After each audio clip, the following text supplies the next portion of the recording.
Brother, first, I want to honor you for thinking like this or having that question, because that question usually sounds like this: what if I'm not ready to open up emotionally? And what most men really mean is, what if I open something I can't control, right? What if I fall apart? What if I look weak? What if I don't know how to put it back together? And all those are valid. And I honor you for thinking about them. So let me say this clearly, calmly, and slowly. You're not broken for not being ready. You're not behind. You not being ready is not resistance. It's protection, brother. And protection deserves respect and honor.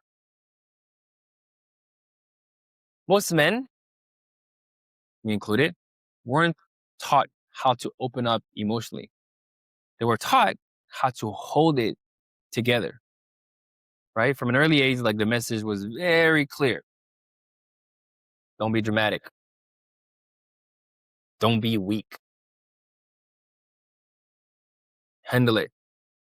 Move on. And for a long time, that worked, right? It made you reliable, capable, strong, until one day it didn't. And the body started reacting. The anger came faster. The shutdown lasted longer. And the distance at home, grew quieter.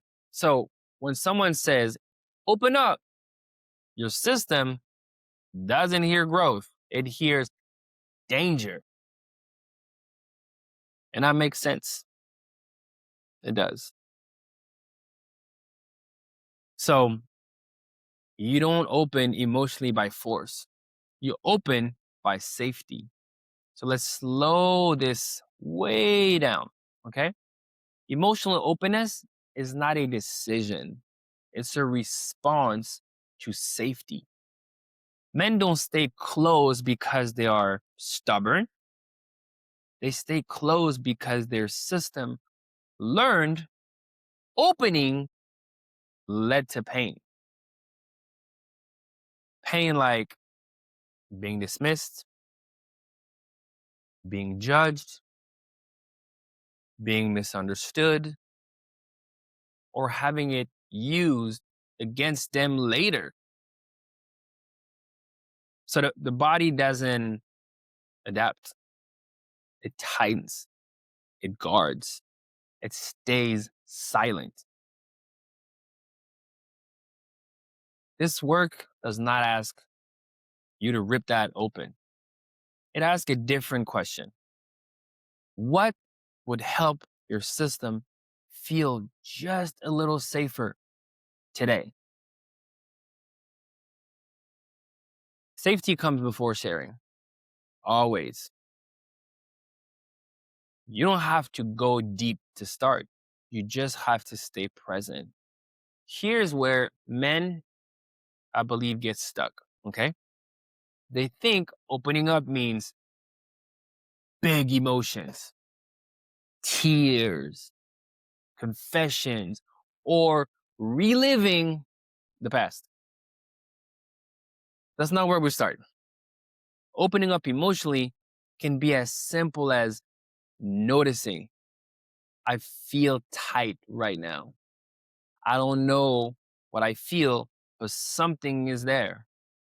I want to leave this conversation. Look, that's not vulnerability theater. That's honesty. This work builds tolerance, not exposure. Like you learn how to stay with sensations without needing to explain it, fix it, or perform it, right? That's how emotional capacity grows, by staying in it long enough. Now, readiness comes after the regulation, not before.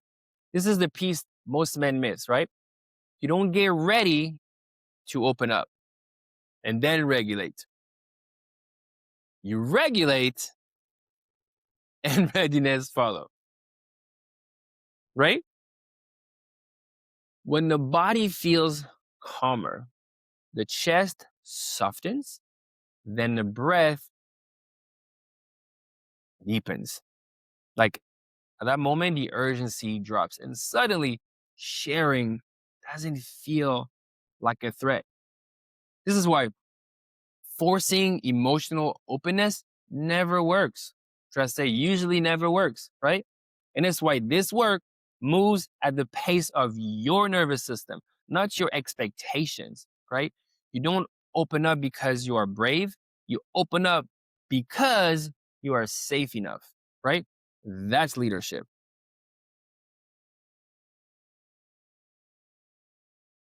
So, what if you're not ready to open, right? What if you're not ready to open up emotionally?